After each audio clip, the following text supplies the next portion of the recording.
Hello everyone, Assalamualaikum warahmatullahi wabarakatuh.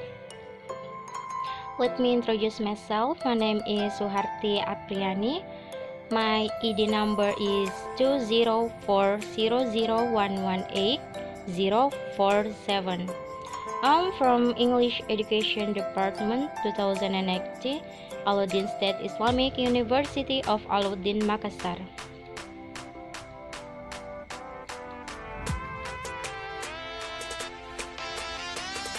So guys, in this video I will explain about ESP in general. I'm going to introduce the topic ESP to a younger student who have no idea about ESP.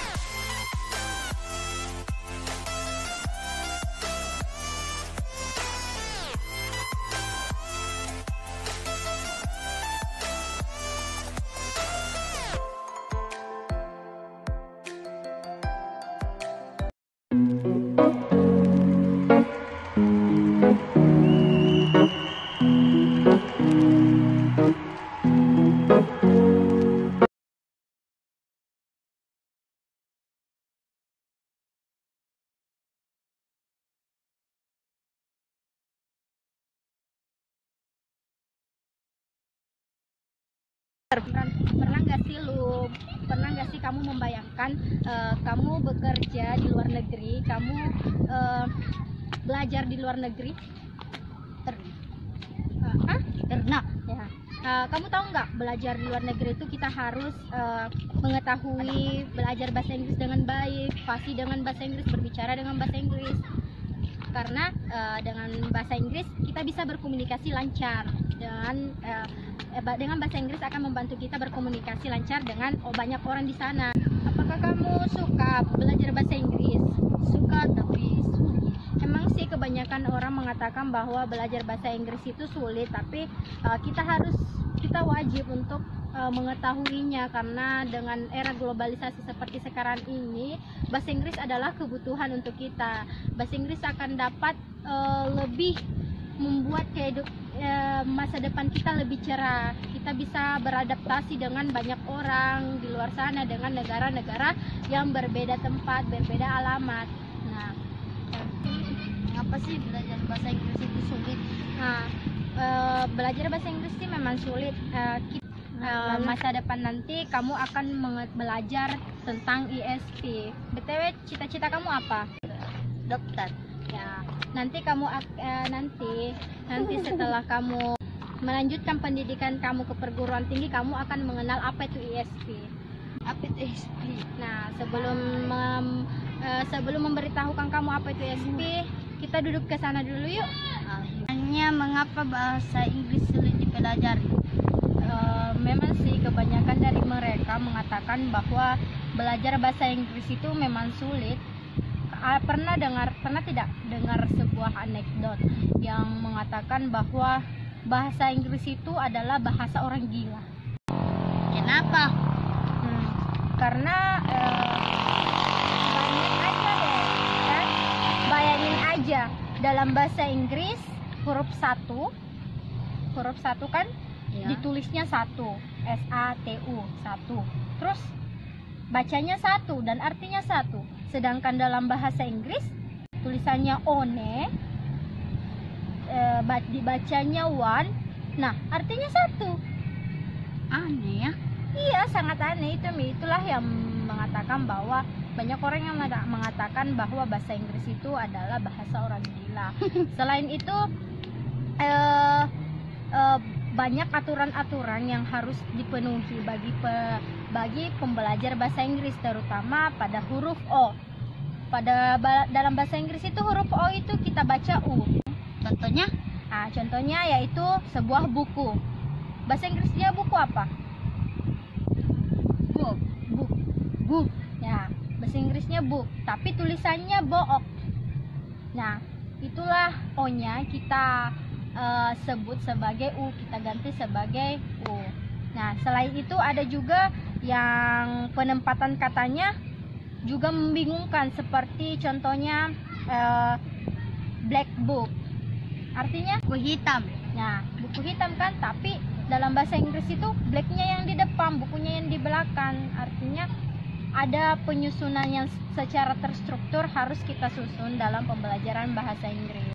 Di antara banyaknya bahasa Inggris adalah bahasa yang wajib kita pelajari, karena bahasa ini tidak hanya berperan sebagai alat komunikasi, tetapi juga sebagai alat bantu memperlancar kita dalam berkomunikasi dalam kehidupan sehari-hari, untuk beradaptasi dengan lingkungan sekitar kita dan pekerjaan. Dengan menguasai bahasa Inggris, kamu akan selangkah lebih maju untuk meraih tujuanmu, meraih cita-citamu, entah itu karir, kelangsungan bisnis, atau menambah koneksi, menambah wawasan. Oleh karena itu penting untuk kita meningkatkan kemampuan bahasa Inggris. Nah, nanti setelah kamu melanjutkan perguruan tinggi, kamu akan mempelajari ISP. Apa itu? ISP ini secara umum dimaknai sebagai sebuah pendekatan pembelajaran bahasa Inggris yang berbasis pada tujuan atau kebutuhan si pembelajar. Dalam konteks pembelajaran bahasa Inggris di Indonesia, baik pada sekolah menengah ataupun perguruan tinggi, terutama peserta didik yang di luar jurusan bahasa Inggris, pendekatan ISP ini merupakan pendekatan yang paling populer.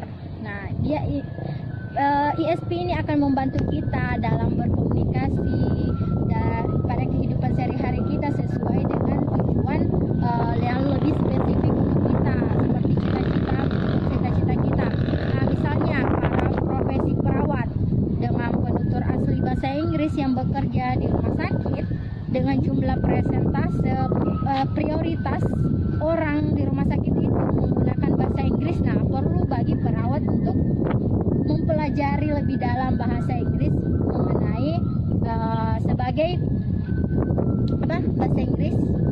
Maka perawat tersebut harus belajar bahasa Inggris untuk tujuan komunikasi mereka. Mereka sangat yang spesifik antara perawat dan pasien.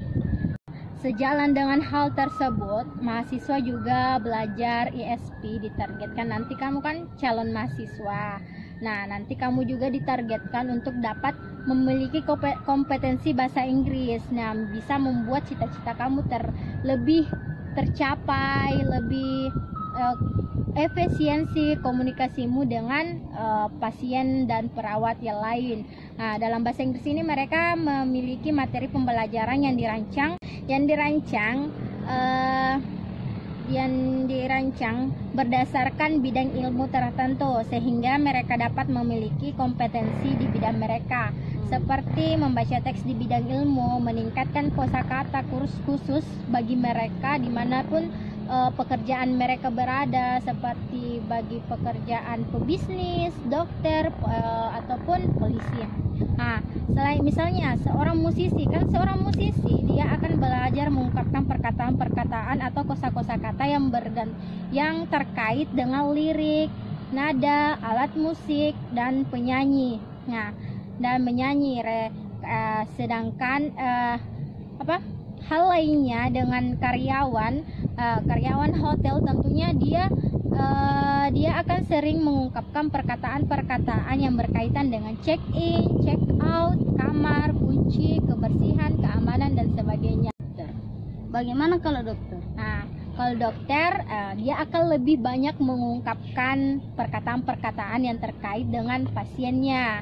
Nah, baik itu penyakit dengan berbagai jenisnya, pengobatan, dan cara mengatasinya, metodenya, jenis-jenis obatnya, jenis-jenis fungsinya, fungsi dari obat tersebut. Kamu harus mempelajari nantinya ketika kamu memasuki perguruan tinggi dan melanjutkan pendidikan kamu kedokteran, pasti kamu akan diajar bagaimana pendekatan ISP itu pada tujuan pembelajaran kamu, karena ISP ini bertujuan pada mereka yang memiliki tujuan yang sama. Nah, dan penyebabnya selain itu, oleh karena itu ISP hendaknya berorientasi pada tujuan dan target yang ingin dicapai dalam tiap pertemuan, agar agar apa yang diperoleh dan dipraktekkan dapat digunakan dalam kehidupan sehari-hari dalam berkomunikasi kita. Oh, jadi orang yang belajar ISP itu karena mereka memiliki tujuan ya hidup yang khusus dalam bidang tertentu untuk membantu mereka dalam berkomunikasi menggunakan bahasa Inggris dalam kehidupan sehari-hari. Ya, betul sekali. Jadi kamu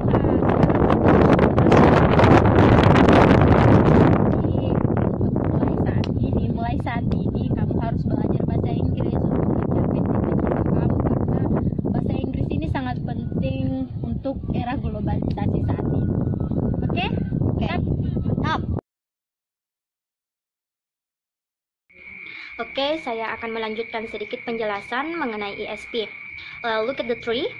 The analogy of a tree can help us to get a bit closer to definition of ESP, not such as by showing what the ESP is about, rather by showing what the ESP is not. The first, ESP is not a matter of teaching, especially varieties of English. The fact the language is used for specific purpose does not imply that it is special from the language. The different in kinds from other forms. Yang artinya, ESP bukan masalah mengajar bahasa Inggris khusus. Faktanya bahwa bahasa digunakan untuk tujuan tertentu, tidak menyeratkan bahwa itu adalah bentuk khusus language, berbentuk jenis dari bentuk lainnya.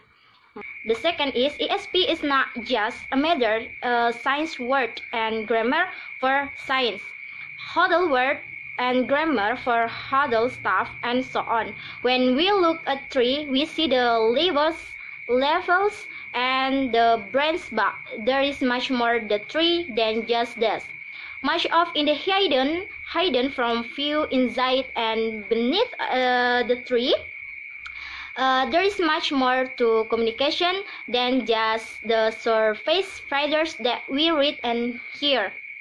The third is ESP is not the different in a kind from any other form of language teaching. It shall be based in the first instance on principle of effective and efficient learning.